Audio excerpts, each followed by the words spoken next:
করেছি। আল্লাহ, আকাশের নিচে জমিনের উপরে আমার চেয়ে বড় গুনাহগার আর কেউ নাই। চোখের পানি ছেড়ে আল্লাহরে বলেন, আল্লাহ, আমি ছাড়া তোমার গোলামের অভাব নাই, তুমি ছাড়া আমার দ্বিতীয় কোনো রব নাই, তুমি ছাড়া তো কেউ আমার গুনাহ ক্ষমা করার নাই, তুমি আমার রব, তুমি আমার সব। বলতে পারবেন? এই তাকরীর আমার পটুয়াখালীর ভাইয়া, এই স্বীকৃতিটা দেখতে আল্লাহ বড্ড ভালোবাসে, কারণ আমরা সবাই গুনাহগার। আমরা সবাই কি? বিশ্বনবী বলেন, কুল্লুকুম খাত্তাউন, বানি আদম, তোমরা সবাই পাপী। সবাই কি? সবাই পাপী। আমরা সবাই পাপী। আপন পাপের বাটখারা দিয়ে অন্যের পাপ মাপি। আমরা যে পাপী এটা ভাবতে মনে চায় না কারো, খালি অন্যের পাপ দেখি আমরা। এটা ভুল।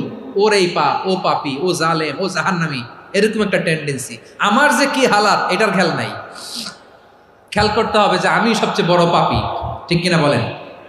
পাপ করি না এমন কেউ আছি? হ্যাঁ, আছি।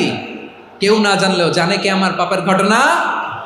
পৃথিবী না জানুক আমি তো জানি, আমি কি পাপ করেছি।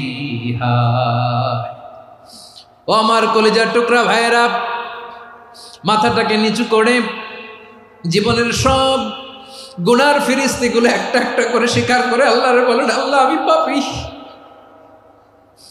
আল্লাহ, আমার চেয়ে বড় পাপী এই দুনিয়াতে কেউ নাই। আকাশের নিচে জমিনের উপরে আমার চেয়ে বড় পাপী কেউ নাই। একটা একটা করে আল্লাহ স্বীকার করি আমি পাপী।